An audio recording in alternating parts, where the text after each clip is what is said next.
Welcome. It's been a while, I kinda missed all of you, just a little. I've been getting to reinforcement learning recently for the past few months, becoming pretty good at it, but I noticed that there are multiple algorithms first of all, but there's also multiple versions of specific algorithms tailored to different environments and simulations. Like you have version for discrete actions, for continuous actions, for Atari benchmark, visual observations, multi-discrete actions. There's like a ton of it. And I was like, why not make it universal? Why not make one agent that will work in any environment you put it in, so we can directly compare them, benchmark them across many different environments, and like do some science, some research. And I have to be honest, this idea was idiotic, naive, and ambitious, which is a damn good combination. Like, I have a long history of these ideas, but I did it. Like, I didn't know that you shouldn't do it like this. There are many good reasons why nobody does it like this. Reinforcement learning is so unreliable, so fragile, that you should be happy if at least one version works. But, you know, I didn't know it's a disastrous road to take. It sounds kind of like the story of my life, just like, how was I supposed to know? But 2 months later, I was reading a blog post and I read, if you're new to reinforcement learning, writing things from scratch is the most catastrophically self-sabotaging thing to do. And I was like, oh hey, would you look at that? If only I knew. But I did it, and what you'll see in this video is not impressive in itself, because it took me 2 months to write the code, but I didn't have to write a single line of code. I could take someone else's algorithm and just let it run, record it, just make a video. Most of the content you'll see about reinforcement learning is just, I took this algorithm and applied it to this game. For example, like Code Bullet, who popularized AI in games, but he doesn't understand it. He's just like, I don't know how it works, I let it run and it learned. And yeah, I'm gonna be completely honest here. I don't really know how this bad boy works. I've tried to research it, but a lot of the information looks something like this. And you know, life's just too short for this shit. It's just pure entertainment for them. And for me, my main goal is not entertainment. I want to study the stuff, I want to program it, I want to research it. I want to research new algorithms. And this is exactly what this video lays foundation for. Because my algorithm interfaces with the game engine. Do you see the potential here? We can construct arbitrarily complex environments. Like, we can do beautiful stuff. But today we're starting with classic reinforcement learning algorithm, SAC, Soft Actor-Critic, which is pretty much the state of the art for robotics. Maybe you've seen videos like robot dog learns how to walk in an hour. There's a high chance they're using SAC. If you'd like, in the future we can implement more sophisticated algorithms like mu0, a descendant of AlphaZero, or implement genetic algorithms or curiosity-driven agents. Like, we can do anything. I can also teach you this stuff. I can explain you the whole field. Like, what do you want? We're going hard here. So with that in mind, when you understand the significance of what we're doing today and in the upcoming months, enjoy the training sessions with the algorithm used in robotics. We'll start simple and slowly scale up the complexity. Also, I forgot to mention that we'll be using simple environments provided by Unity, which are just ready for anyone to use, which seemed like a good start.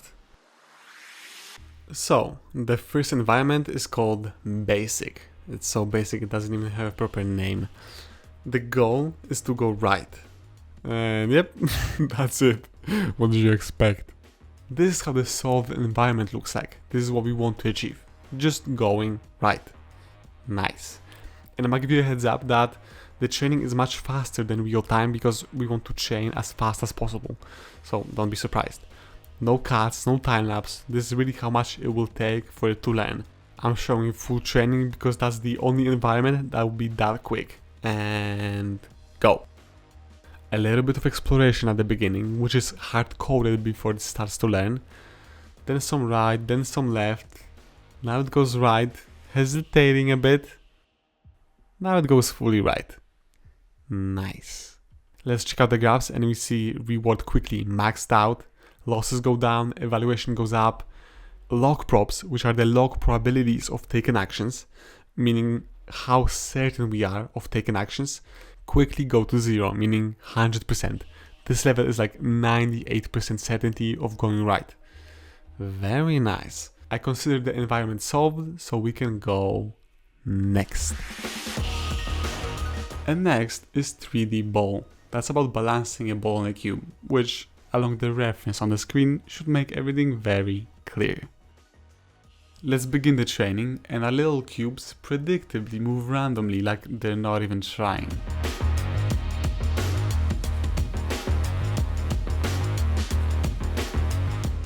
Fast forward a few minutes and they start making their first attempts at balancing the ball. Still mostly clueless. They get better.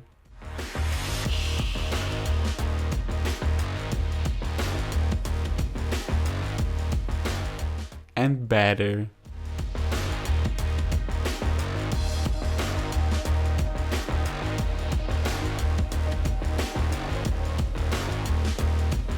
And after less than 15 minutes, they beat the task.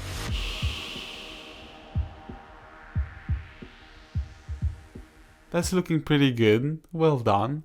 I would not expect much more to happen here, but I trained it for like an hour more, just out of curiosity. And what is going on? Why does it balance it on the corner?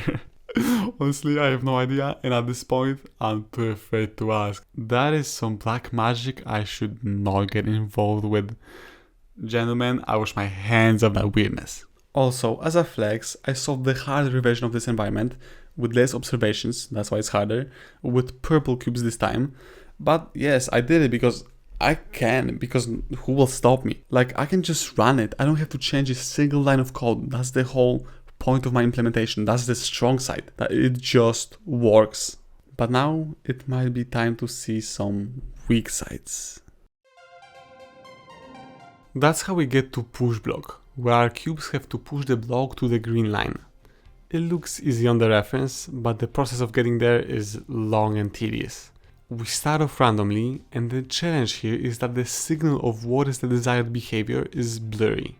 In this environment, you get a constant existence penalty, which is a funny and accurate name for stimulating agent to complete the task as quickly as possible by giving them a small negative reward all the time, and then you get a big reward for pushing the block to the goal. But how are they supposed to know the consecutive steps of getting to the goal? We jump to 100k steps, which is like an hour of training, and still nothing. Essentially, through random chance, they have to do the correct thing and then somehow understand the chain of events that led to the reward. 240,000 steps, they start to do something, they see a block and they push it, but they rarely see the block or push it in the wrong direction. They have no distinction between getting closer to the block and further. Both cases lead to the same immediate reward. From this point, you can observe the rewards plotted at the bottom. The performance drops to 0 at one point, it climbs back up to what? To this. That is terrible, and we're like a few hours in.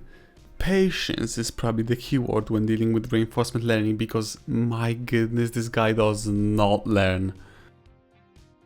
440,000 steps in, and that's the best recorded performance with this plain approach, but it's nowhere near beating the task, and the future doesn't look much more promising because look at the performance for the next 300,000 steps.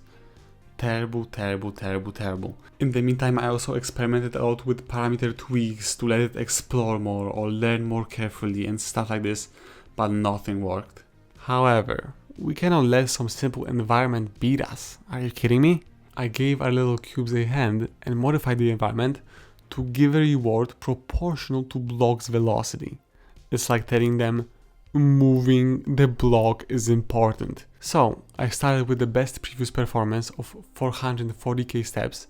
Now we're at 490k, so just 50k of this new environment, and it looks promising. They understand they should be near the block and they often push it.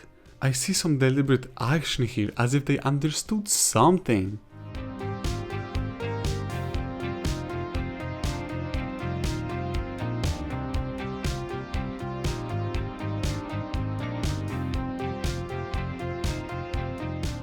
$200k more steps, and I like it if we ignore the fact that some of the cubes contemplate life instead of getting to work, and that they move the block away from the goal to farm some reward. My goodness, these cubes, but I like them scanning, I like them rotating to look for the block. it's not bad. The final problem was that the reward for moving the block wasn't properly scaled and they prioritized it more than getting to the goal, but I properly scaled the reward later, and no matter how hard I tried, it didn't learn properly.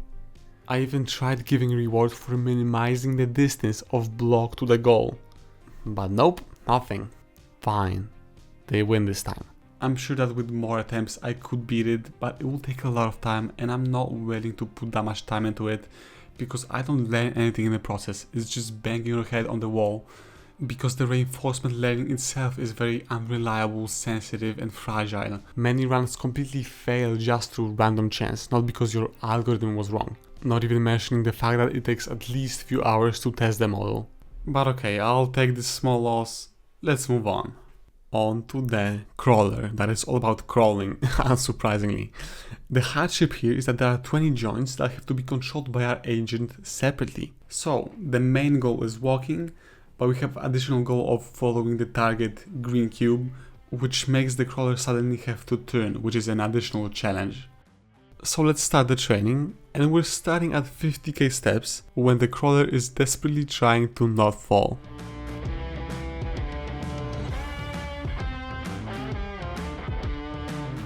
One 50k steps, somehow falling much more at the beginning, but when it manages to stand, it makes decent attempts at walking, like not bad. We can at least see the gradual improvement, that it learns step by step, unlike PushBlock that was as clueless as ever. 400k steps, don't really want to insult the guy, so let's just say he tries his best and likes jumping.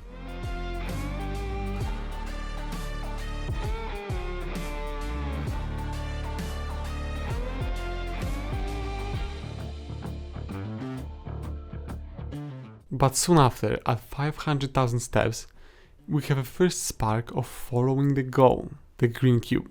Okay, but there is one more reason I'm showing you the agent at 500,000 steps, and it's to show you how quickly it improved. At just 550k steps, this guy behaves like this. Good job, it's definitely on the right track.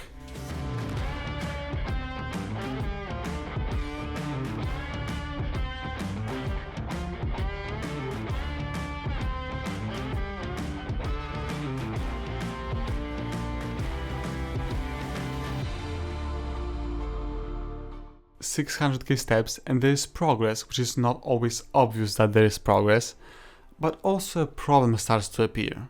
I feel like one of the legs is slightly malfunctioning.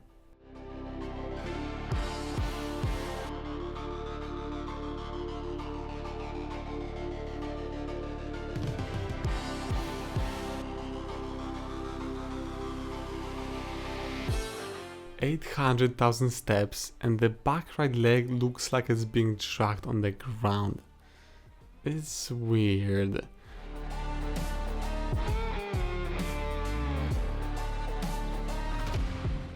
This is 1,590,000 steps into the training, and things are much better.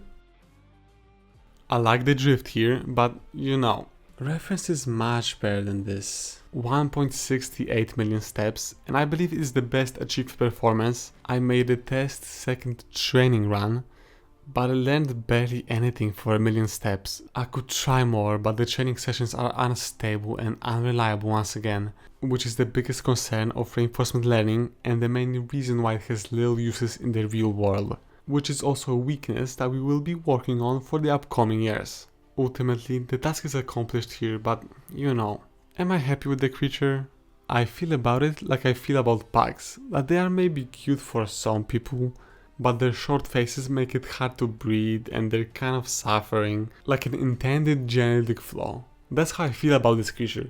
It accomplishes the task, sure, but is it having fun? I feel like it's suffering, especially compared to the reference. I feel like their creature was made for this task.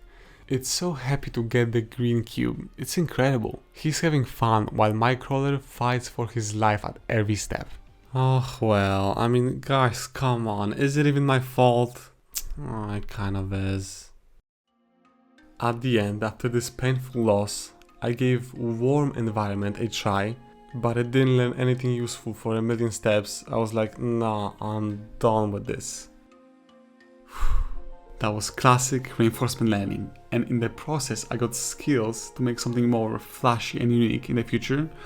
If my plan works, we'll make something big. We'll make a whole AI lab out of this. Making AI beat all the games feels like a good career goal. For now, these algorithms have so many problems, which are exactly the reasons why reinforcement learning is not widely used and it doesn't have a ton of uses in the real world. But it will change. We'll make it change. Assuming I will go hard on reinforcement learning as a core of my future career, what would you like me to do? What would you watch? I already want to do an overview of the whole field and want to replicate classic papers to get some skills, get some experience, and after we get some top level skills, we'll experiment with crazy new approaches, come up with new algorithms. Like, my mind is just brilliant, but it's gonna take a while. Great things are ahead of us. We'll make AI beat all the games, and if you'd like to help, consider subscribing. Why not? We'll make a community one day, but for now, thanks for watching.